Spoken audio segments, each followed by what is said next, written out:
so we can let the good people know. Hello, YouTube. Hi, good morning. Welcome to the Lurie Daniel Favors Show. You are a part of this Urban View family experience. I was just sharing with the audience, I'm a little shook right now.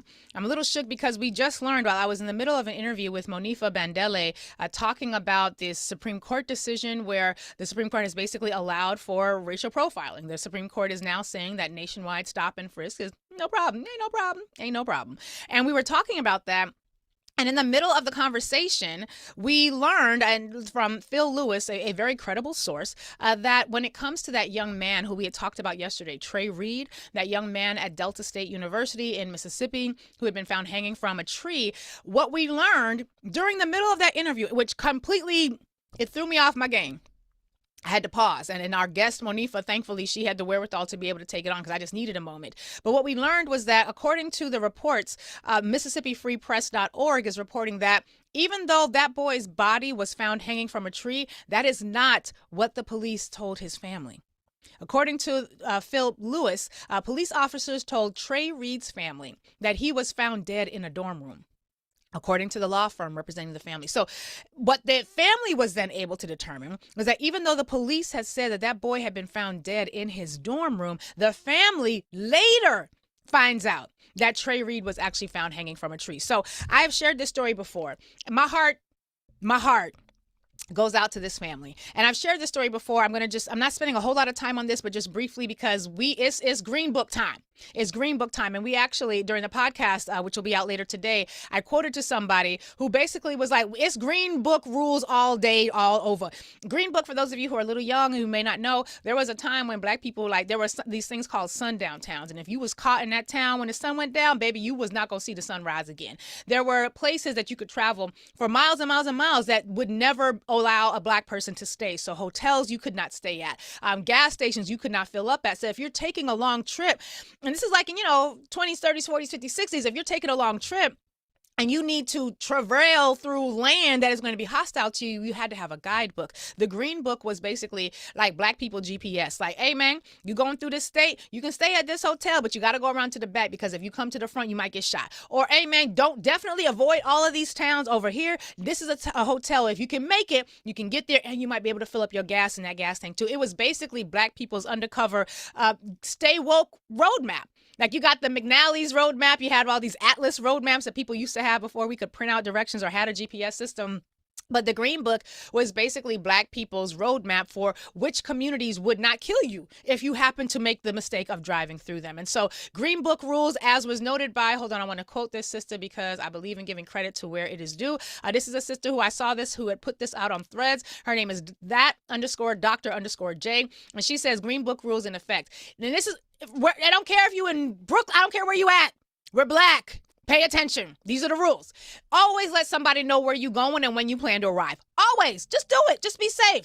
Call them to confirm that you got there safely. Travel in groups when possible. Never travel alone at night, especially if you are in an area where you're a minority. Document and report all threats of violence. She says, we've been here before. Maybe not this generation, but our people have. Black people don't hang themselves from trees. My heart breaks for that family. And so we just need to be clear about what's happening right now and about what time it is, I also talk later in the podcast about this report that Pam Bondi tried to have removed from the Department of Justice website. Now, this is a report that came out in 2024, and it was a report that was examining the direct causes of extremism in these United States. And as I had mentioned to the audience earlier today, we found the report. And you can hear more about the report in the podcast. And we read directly from the report. And I'm not going to do that again because the audience has already heard that. But the thing I want to draw on before we get into this first news story that you need to know about, or I guess the second news story that you need to know about, is that according to the report, that Pamela Bondi and the Department of Justice hid from they took it off their website. You can't even see it on the website no more. But they forgot that PDFs like screenshots still exist. But here's a direct quote from the report.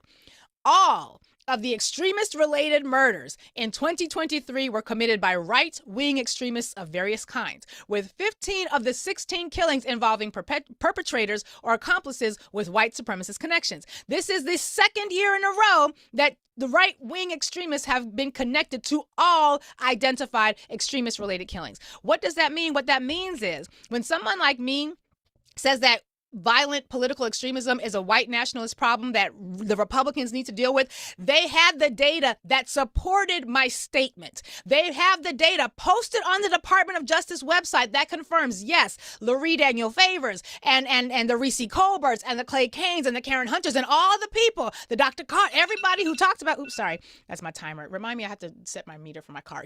Sorry.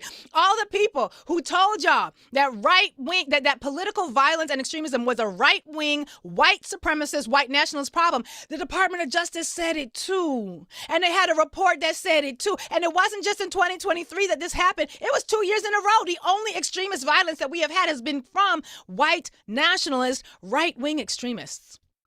This is really important when we get into this next story, because as we get into this next story, we find out that it feels as though when it comes to this situation that happened in Utah, it feels as though the Department of Justice and the FBI are trying to throw this case. Now, you all may have seen the text messages, I'm putting that in air quotes, that the Department of Justice or the FBI released today. And these are supposedly text messages between the alleged killer, Tyler Robinson, and someone who they say he had a romantic relationship with. Now, in the text messages, and this is something I said in the podcast, y'all know that meme where you got an old white actor who's trying to go undercover in like a high school, but he's an old FBI agent, so he don't really look like he belong in high school, certainly not as a student. And he's got on like a baseball cap and some funky clothes that are supposed to look young, and he's licking an ice cream cone, and he's like, "How do you do, my fellow kids?" Well, that's sort of kind of what's happening here when it comes to how they're operating, because the text messages that they released don't nobody believe them text messages were written by a 22-year-old. Don't nobody believe it. Steve Bannon even is on a clip right now where he's like, "I don't believe these text messages at all. Way too stilted. They feel very, very scripted." And I was like, damn, me and Steve Bannon are on the same page. These text messages that they say came out from the alleged shooter of Charlie Kirk are so... When I tell you they feel like they were written by somebody who learned to write a 5-paragraph essay in 1980, that's what I'm talking about. There are commas, it's proper grammar. There's no text speech that is very much the natural communication forms of these young generations. And so that was sort of what we were kikiing about. I wasn't kikiing about it, but it was something that I was kind of making light of earlier, because like y'all really trying to act like this is a serious investigation, and you have to act like it's a serious investigation because of all the other bullshit that's now happening. There are so many attorneys from the left, right, and center who are like, wait a minute, this entire investigation is fugazi. According to Jill Weinbergs, who is a very serious attorney, she's somebody who does this work. She comments on these topics. She is a credible source on these topics. She has said basically, Kash Patel violated Department of Justice rules and risks the case against Kirk's killer being thrown out for violations of his due process rights. Patel did this by revealing DNA evidence matches and other evidence which gives the conclusion that this suspect is guilty. You know how like whenever there was a shooting or some sort of police brutality that takes place against a black person, and all of us can see, oh, clearly this is police brutality. And then we have like black elected officials who they see the same shit that we saw. We all know it's police brutality, but the black elected officials don't say anything about it. And we often get mad at the fact that the black elected officials aren't saying anything about it. The reason you can't say anything about it, and this is one of the reasons why even Barack Obama got into a lot of trouble when he was talking about how Trayvon Martin could have been his son. Because if you as a public official come out and say, oh, we've got the evidence, we've got the shooter, we've got the whatever, and you say that, then you create a situation where everybody in the community who looks to you as an authority figure, even if they didn't vote for you or not, if they look to you as an authority figure, you saying that basically creates a situation where if they are going to be a part of the jury, they go into the jury pool with preconceived notions. Well, the president or the mayor or somebody with a position of power said that they did it, they must have done it. So the person being accused of having done the thing gets to claim, I can't get a fair trial. I can't get a fair trial. If I can't get a fair trial, you can't prosecute me.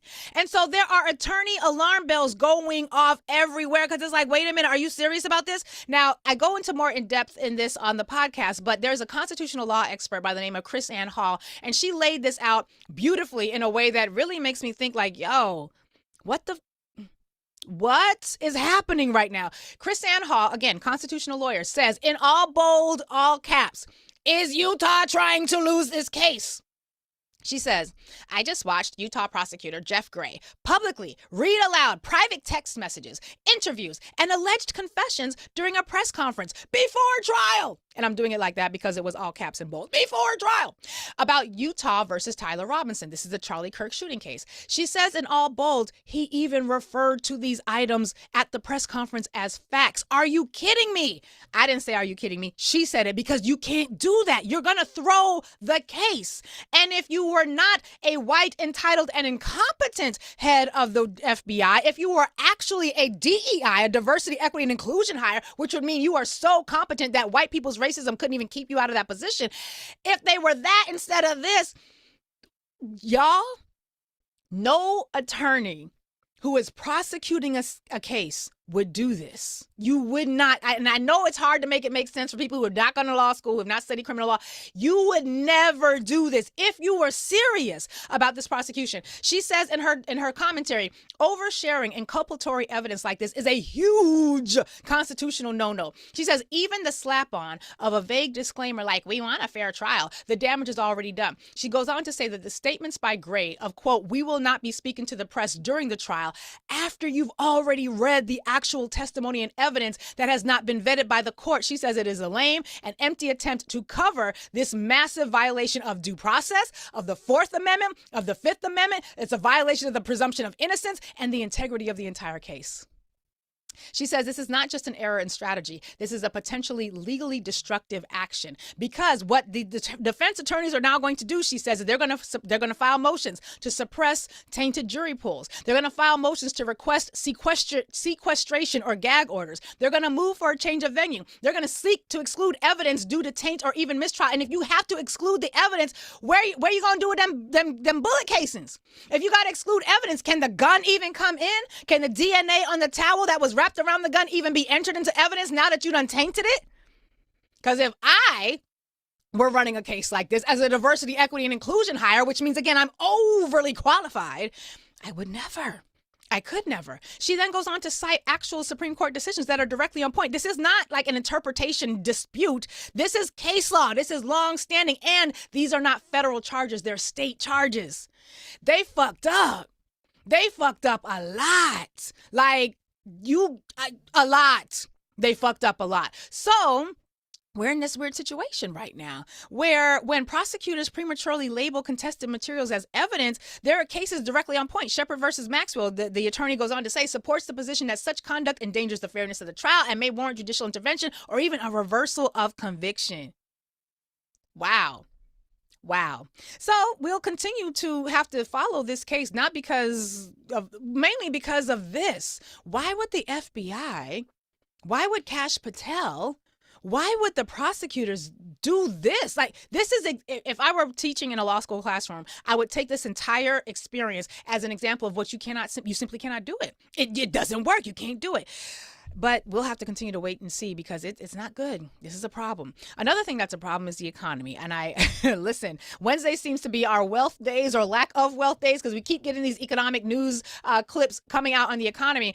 We're in a situation right now where credit scores are dropping at their fastest pace since the Great Recession. According to CNN, we are in a moment right now where credit scores, which frankly we didn't always have. There was a time where we did not always have credit scores. Credit scores basically came about when poor Black people and people of color and people who had been at the bottom rungs of society began getting access to things that had traditionally been excluded from them. Then all of a sudden we need a credit score. But basically we're in a situation where, according to CNN, credit scores have dropped at the fastest pace since the Great Recession. And that is predicted to continue. The national average FICO score dropped by 2 points this year, the most ever since 2009. And if you're in Gen Z, they dropped by 3 points. My apologies. Younger Americans who now have this double whammy of high student debt and low entry-level hiring are even under more financial pressure. Gen Z borrowers, honey, all I can do is apologize because on behalf of everybody who came before you who did not fix this financial system, because y'all finna go through some things. And so I really need people to be mindful of your money. I know a lot of people want, vacations and blah, blah, blah, and you hopefully had a good summer and that's wonderful. I'm going to need you to understand what it is to take a vacation at the park.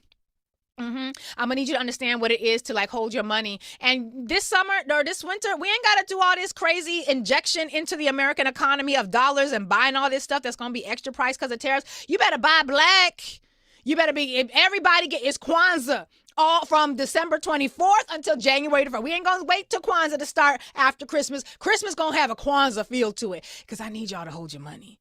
All right, I need you to watch your money because what's happening right now isn't like during 2008, 2009 when we had the foreclosure crisis, when Lehman Brothers ended. That's basically because we had these weird, funky, racist mortgage products and loan products that were designed to fail, that were targeted to Black and brown people. Now, some of y'all might say, oh my God, she sees race and everything. I literally was defending homeowners during this time, keeping them in their house, so I know what the fuck I'm talking about. Okay, so you had this situation where you had these mortgages that were designed to fail, that were being targeted at Black and brown people. When the mortgages fail, and I'm talking about adjustable rate mortgages. So if you are looking right now and you're trying to get something and all they're offering you is an adjustable rate mortgage, just know that that sort of mortgage is considered subprime, meaning that's some bullshit.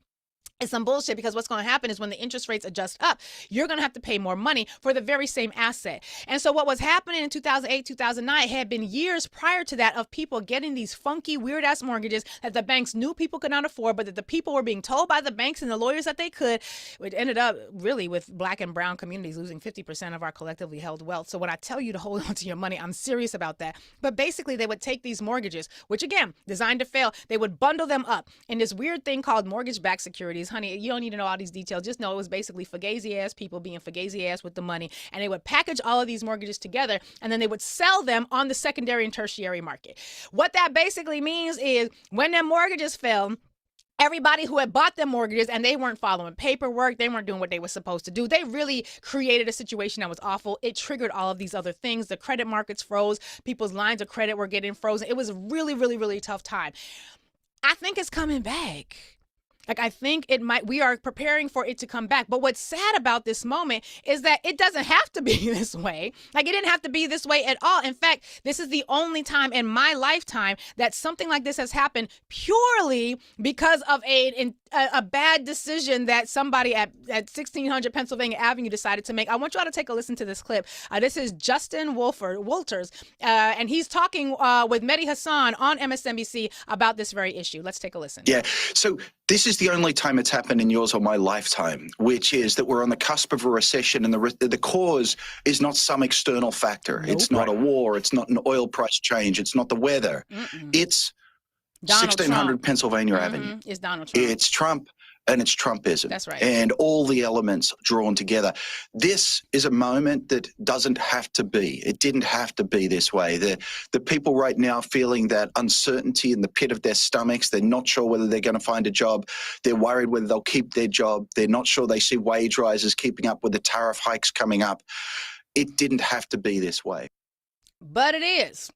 Because y'all voted for that man, or not enough of you came out to vote in another direction, or because that lady cackled too hard. And yes, there was voter suppression, but we already know that that's baked in. What this basically means is we have an artificially created financial collapse happening. Fortunately, Lisa Cook was not kicked off of the Federal Reserve, although they are trying to kick her off still. The courts was like, what you ain't going to be able to do is have that Black woman removed off of this bullshit-ass evidence that you done tried to assert that she done committed some mortgage-ass fraud, and the documents show that she clearly did not do that. That's an ongoing case, but basically they are expecting the Fed to cut interest rates today. We'll see how that goes. But don't look to that. Don't look to people at the top who got stock market portfolios. Don't look to them and their joy over what's happening right now as any indication as to what you should be thinking about, because there's this weird thing happening within our markets. And it's called, you know what? I'm trying to avoid getting into the minutia, but basically we're in a situation where if you are in the bottom 80% of the economy, the U.S. economy right now, meaning that you are making under $100,000. You're in the bottom 80% of the economy. Then if you are in that category, you are, according to the economists, quote, just barely keeping your spending up with inflation. Meanwhile, the people who are making $100,000 or more in the top 20%, they are doing fine because the big bitch ass bill was designed for them and they are able to continue to grow spending. What's difficult about this is that it's the 20% at the top that's keeping the economy out of full-blown recession. But it's the 80% at the bottom that's feeling the impacts of a full-blown recession. Save your money.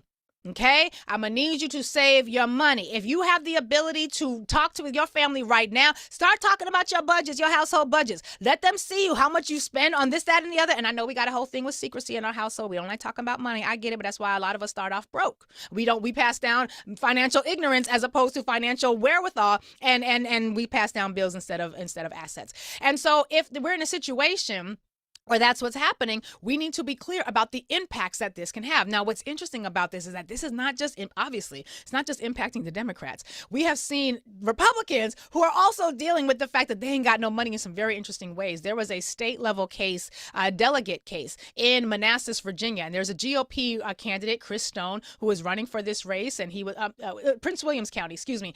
He is very excited to win this position. He's a Republican. He's challenging the delegate, the Democratic delegate, Michelle Maldonado, in the House of Delegates 20th District. He had to drop out the race.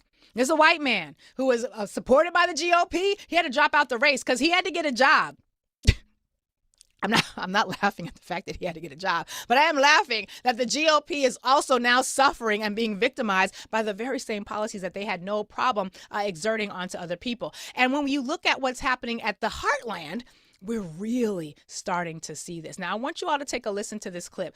Not the John Boyd Jr. clip. This is the soybean farmer clip, Mamina. If you could pull this up. I want you all to take a listen, because what's happening right now, the fa and the foe, is bigly. It's growing. Take a listen to this clip talking about soybean farmers. Well, we depend on the Chinese market. And the reason we depend so much on this market is China consumes 61% of soybeans produced worldwide.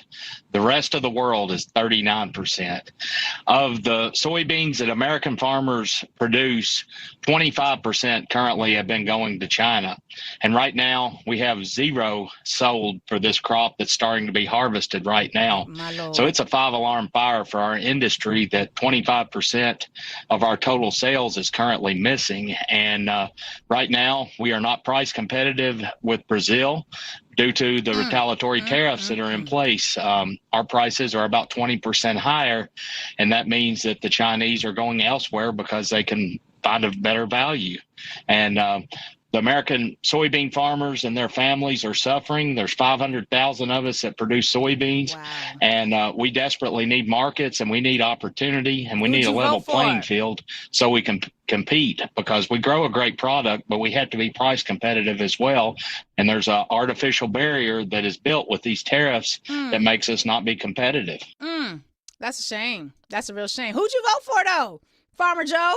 Who did you vote for? Now, I don't want to act like I'm callous and heartless, but I want to know, who did you vote for? Because we know who the next farmer voted for that we're going to hear from. This is farmer Dr. John Boyd Jr. He is the president of the National Black Farmers Association. We know who he voted for because we don't had him on this show. He's been on Urban View Mornings. He's on this channel a lot, as a matter of fact. And here's what he's saying about the way that this is also now impacting black farmers as well. Fertilizer and seed and diesel fuel. All of these things have just about tripled in price. And I'm selling my commodity for the same thing I was in the 80s. I've never seen anything like this. And it's all due to the president's tariffs. Well, I mean, can't get much more clear than that. So just to sum up for you all, we are in a moment right now where local police officers and local police forces are basically doing everything they can to lie to black people about what is happening when our children are showing up dead. We have a Supreme Court that basically has said, don't you worry about that racial profiling prohibition that the Fourth Amendment would give you. We're good with that. You can do the racial profiling thing. That's fine. We are also in a situation where the Department of Justice appears to be intentionally throwing this case, where the prosecutors, if they were serious about this case, about prosecuting this boy who has been accused of killing Charlie Kirk, if they were serious about it, everything they're doing right now, they would be doing the opposite. You've got people on the right wing and the left within the halls of Congress calling for Kash Patel to be fired as the head of the FBI. He had a disastrous hearing earlier this week. It is just absolutely disgusting. And I would feel some empathy, but he's a WEI hire, white, entitled, and incompetent. And yes, I know Kash Patel is not white, but he is white adjacent. We're in a situation where the economy feels like it's being intentionally tanked. Why would people do that? Why would you govern like this? What benefit do people in power on the white nationalist side of things, what benefit do they get from destroying the economy, from crashing out, and as it pertains to these sorts of criminal accusations involving the murder of people who, regardless of how you felt about Charlie Kirk, internationally known, right? What's happening? I don't know. But what I do know is you need to keep your head on a swivel. What I do know is we're going to have to start remembering what it was like in the 1920s, 30s, and 40s when black people would show up hanging from trees. We need to understand that because we also have to be clear that when that would happen, it wasn't just about the person who had been lynched. It was also about the community members that were forbidden from cutting those bodies down. It's also about the fact that in many communities, when someone had been lynched, you had to allow the body to continue to swing because the white nationalists would come after anyone who had taken those bodies down. Why? They wanted to send a message. They wanted to send a message. So I need us to pretend like it's 1922. I need us to pretend, no, hell, I need us to pretend like it's 1919. Look up summer of the red summer of 1919. Research these things. I need us to know these things. Those of us who are born Gen X or younger, we've been born with some privileges that people who came before us did not have. For example, being born in Gen X meant that I was born at a time when women were allowed to have credit cards and open up bank accounts without having somebody with a penis give them authorization and do it for them. And that only happened 50 years ago. Okay? 50 years ago. As Gen X, we were born in a time when integration was the norm. At least, even if it wasn't fully manifested, it was sort of the normal space that America was now turning its attention to. We were born at a time where going to school with them and demonstrating how much smarter we were than them was easy. We could beat them on the field. We could beat them on the court. We could beat them in the classroom. That wasn't easy. And so we have grown up thinking we might be peers. We have grown up thinking, no, that's my friend from school. How many of y'all right now, if you're still on Facebook, how many of y'all got a whole lot of white kids you went to school with who are now adults who are showing what they really feel about all of the things happening racially right now in this country? It's 1920s Mississippi all over again. And unfortunately, for some of us, that time frame has meant nothing because it literally feels like many of the same elements are there. We are going to pause here and head to commercial break. 866-801-8255. 866-801-TALK is the number. Lots to figure out. And the biggest tell of today is the fact that then people try to remove that report, which agreed with all of us who identified that it's the white folks who are driving the white nationalism and the extremism in this country. That should give us all pause. You better be organizing. Join a group. Be a part of something. You better.